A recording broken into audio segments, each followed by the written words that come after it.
What's up, guys? This is Jeff from Sorta Healthy, and today we are talking all about strength training. That's right, everyone, we are back to program design as a personal trainer. So within the personal training sphere, there are a few common goals that clients will come to you, the trainer, with to help them achieve. We've already tackled weight loss programming in a previous video, and we also covered hypertrophy clients or clients looking to gain muscle mass in a recent video. Getting stronger is an incredibly common goal for clients to have. So you as a trainer better be damn ready to help these people out. In this video, I'll be showing you a simple and effective way to get your strength-focused clients stronger. I will be referencing my phasing system and workout chart throughout today's video. Both of these two things are relatively simple to use and free to download at this link in the video description. So you can use the same forms in your training business that I use in mine. All I ask for in return is a like on the video and you subscribing to the channel if you haven't done so already. This does help to support the channel, which is a free resource for all personal trainers in the field. Thank you very much for the support, everyone. I really do appreciate it. So before we get into the specifics today, I want to make it clear that today's video is designed to be helpful when working with average, everyday people whose main goal is to get stronger. This video is not designed to help you, a personal trainer,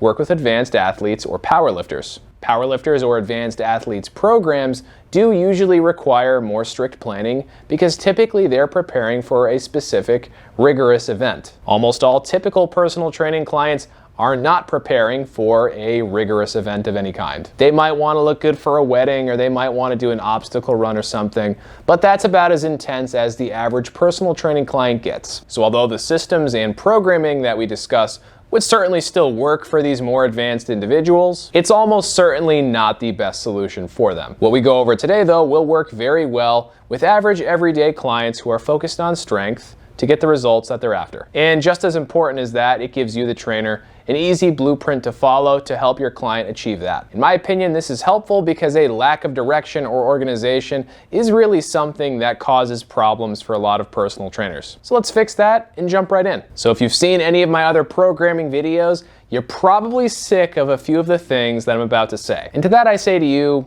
too bad, because training can be monotonous and repetitive. As the pro, you still always have to do the right thing. Just like working with any training client, when working with a strength-based client, you always want to kick things off with a consultation and assessment. You need to include the PAR-Q, the health history questionnaire, and the informed consent in one of these two different meetings. I myself like to do them in the initial meeting with my client, aka the consultation. In my next meeting with my client, we do an assessment. This assessment should include things like body measurements, a movement screen, and some physical tests. The assessment can be a good way to determine how much stronger or more capable your client has gotten over a period of time. I have videos here on YouTube showing how I do personal training consultations and assessments. So make sure to check both of those two videos out if you're curious at all about how to get them done. So anyways, assuming that your client doesn't have anything questionable pop up on those required forms in the consultation, in that case, it's time to get to training. So just like with any client, the foundation of your program should be compound movements. I've said it before and I'll say it again, compound movements are just better. You're hitting multiple muscle groups at once, and more often than not, there is a greater carryover to real-world activity. I mean, you probably perform the squat, deadlift, overhead press, and a whole bunch of other compound movements every day, just doing random tasks, and you don't even think about it. So when training clients, these are some of the movements that you should prioritize. Squats, deadlifts, a horizontal press like the bench press, a vertical press like the overhead press, a horizontal pull like the row, a vertical pull such as a pull down or a pull up, and some single leg strengthening exercises like lunges or split squats. In addition to all of these things, I believe that some extra core work or core stability should also be done with average everyday clients focused on strength. This work will improve their ability to do all the other things that I just mentioned, and it will also help them to stay injury-free. Speaking of foundation, the name of the first phase that I do with all typical clients is foundation. For the first 6 weeks of training, we do 8 to 20 reps and 2 to 4 sets of each exercise. For strength clients, I try to keep them towards the bottom of this range. I aim for 8 to 12 reps for these clients who are focused on strength. And when I say I'm aiming for 8 to 12 reps with these clients, in that case, I'm only ever leaving a few reps in the tank, meaning that if we did 10 reps on any given exercise, the most we probably would have gotten in that exercise if going to failure would be 11 or 12 or maybe 13 reps. Many of you watching this video may be thinking, thinking, it's easy to get clients stronger. Just add a little bit of weight to the bar here and there, or add some reps. Basically just make things a little bit harder over time. This is 100% true, and of course this is essential to strengthening anyone. The problem is it's easy to plateau if you only do things this way. Also, most training clients get bored if you train this repetitively. The biggest benefit to using a phasing system like this one is that it helps keep things varied enough to keep your workouts more interesting for your clients. Throughout their entire time working with me, I always want to be working on perfecting my client's form. And in this first phase, I really do double down on mastering as many of these compound movements as possible. Before we move any further, I also want to say that if a client can't perform an exercise close to perfectly, don't increase their weight on that exercise. If you do increase the weight despite their lack of form, that client's chance of injury will be way higher than it needs to be. Let's look at the squat as an example of this. We want our client, Alexis in this case, to be able to perform this exercise almost perfectly. 100% perfect is not essential, but we want to be as close as possible to that before upping the weight. Let's go over two very common examples of what I'm talking about. One, Alexis can't perform the barbell squat without rounding way forward. For me, this is 100% a reason to not allow this client to increase their barbell squat weight. Work on the thoracic mobility and core control, then revisit the barbell version of the exercise later. She could always work more on single-legged strengthening exercises for a little while addressing some of these issues. Another common squatting problem that you'll run into is lack of depth. This could be a number of things, but it's often caused by a lack of ankle mobility. Essentially, they're lacking dorsiflexion or the ability to move in this direction as they are descending downwards into a squat. This is something that can be worked on over time. If someone can achieve very close to parallel depth, you can increase their weight, but in that case, getting them to be able to hit a depth of parallel or greater, which parallel looks like this, should still be a top priority before lifting heavy. Always favor form and control over weight. You shouldn't ego lift, and you should never allow your clients to do it either. That's how injuries happen. So be careful and don't add weight to the bar unless you're certain that your client can perform that movement adequately. Anyways, moving back to phasing. After 6 weeks of doing 8 to 12 reps in the foundation phase, we next move to the strength phase. I should also say that I like to do assessments every 6 weeks or so to measure progress. So they are typically done right around the same time as the phase change. In this strength phase, we're aiming for anywhere between 1 to 7 reps, and we're doing 3 to 5 sets of each compound movement. In this 1 to 7 rep range, more often than not, we're working somewhere in the middle to top part of that range. 3 to 6 reps is probably where I spend most of my time. I only do 1 rep max testing with clients every so often. Really, it comes down to how important that 1 rep max number is to the client and how safely I think we can get the testing done. I will tell you that average Joe clients, even strength-focused ones, typically don't care all that much about their 1 rep maxes, aside from the dude who wants to brag about his bench press every once in a while. So now let's check out 2 sessions in this phase. So now we're looking at 4 different workouts in the strength phase. Basically the way this workout chart works, if we're looking at squats here, first we have the weight, so we did 135 pounds on this day. And since we did that 3 times, we got 5 reps in the first set, we got 3 reps in that second set, and then another 3 reps in that third set. If we look to deadlifts on the third workout day, on the 17th, you can see that we got 6 reps, and we did that for a total of 3 different sets. So you can see that most of these exercises, definitely the biggest ones,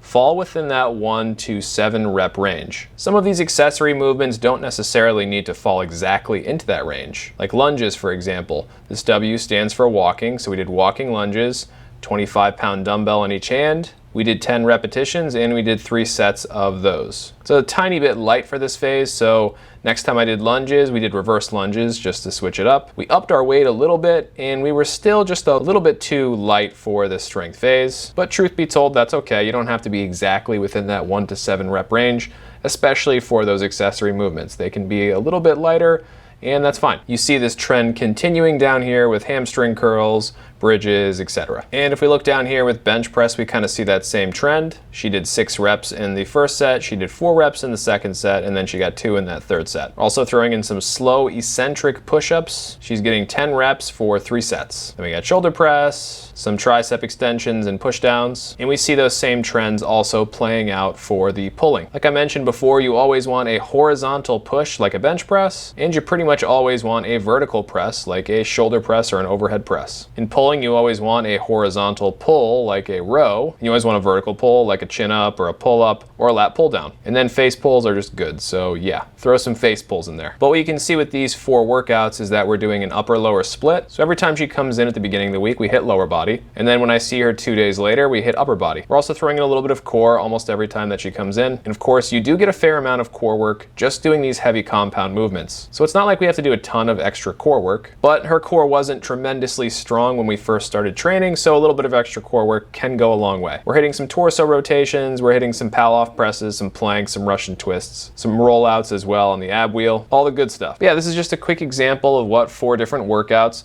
in this strength phase would look like. You can also see part of my warm-up up here. You can see the date, you can see the phase, and the session number. By the way, I do break down how to use this workout chart in much more detail in this video right here. And I also break down the phasing chart that we've been referencing in much more detail in this video right here. Trying to keep it surface level and more about the programming in this video, but if you have more questions, make sure to check out those videos. After 6 weeks of training my client in this heavy phase, next up we move on to hypertrophy. In this phase, I try to keep my strength-focused clients to 8 to 10 reps. And of course, the last few reps here are close to failure. Okay, so now we're checking out a similar 4 workouts, but about 6 weeks later, and we are now in the hypertrophy phase. I don't want to spend too much time breaking things down because things do look pretty similar, but you can see that the weights are considerably less and the reps are considerably more than they were last time. Again, 135 for 5, 3 and 3, and then 6 weeks later in the hypertrophy phase, 100 pounds for 12, 10, and 8. Of course, this rep range is a little bit more effective for hypertrophy. And beyond these phase changes, change things up on a daily basis as well. For example, let's look at this upper body day here. My client wasn't feeling 100% strong this day, so we did standard push-ups, and luckily they were feeling a little bit more bold on their next upper body day, so on that day we did decline push-ups. I also will change up my move selection very slightly from phase to phase. Again, partially just in an effort to keep things fresh. So I'm more likely to do some of the glamour muscle moves in this hypertrophy phase.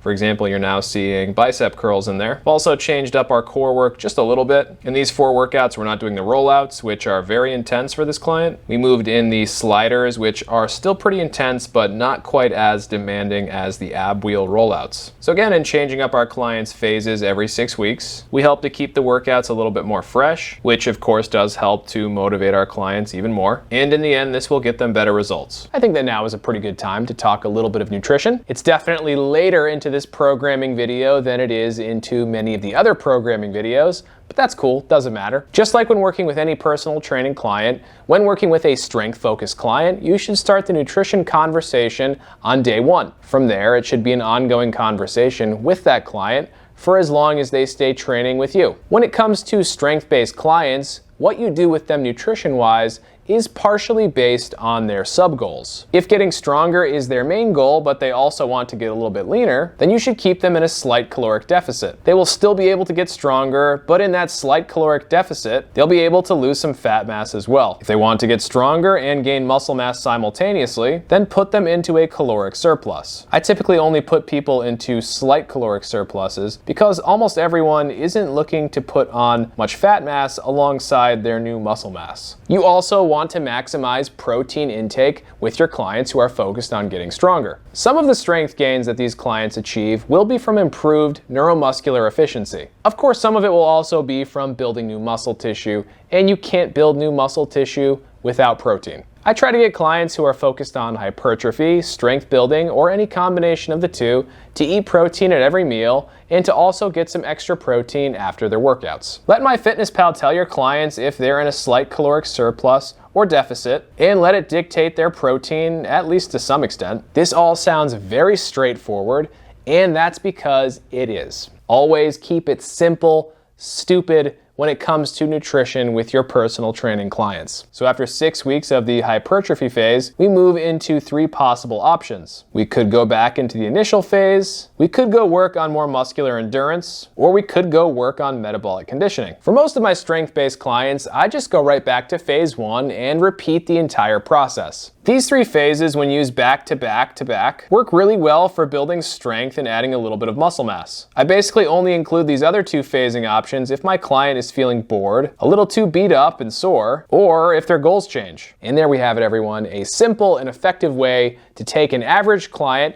who's focused on strength through a program That's going to make them stronger. I think a lot of trainers do get intimidated when working with clients who are focused on strength. There's endless amounts of data and research out there on the best ways to make it happen. Unfortunately, most of that research is done on relatively young and athletic individuals, many of whom also already have some previous lifting experience. Some of that stuff might not be quite as practical for a 55-year-old mom who wants to get stronger. At least that's definitely what I personally have found to be the case. So hopefully this video will give all of you a simple plan for helping out these clients while still keeping their workouts somewhat varied and enjoyable. If you do have any questions or comments, make sure to leave those down below and I will respond to them. If you haven't liked the video or subscribed to the channel yet, please consider doing so because it does help the channel to grow, which does allow me to make more free content for all of you. Thanks for watching, everyone, and until next time, stay sort of healthy.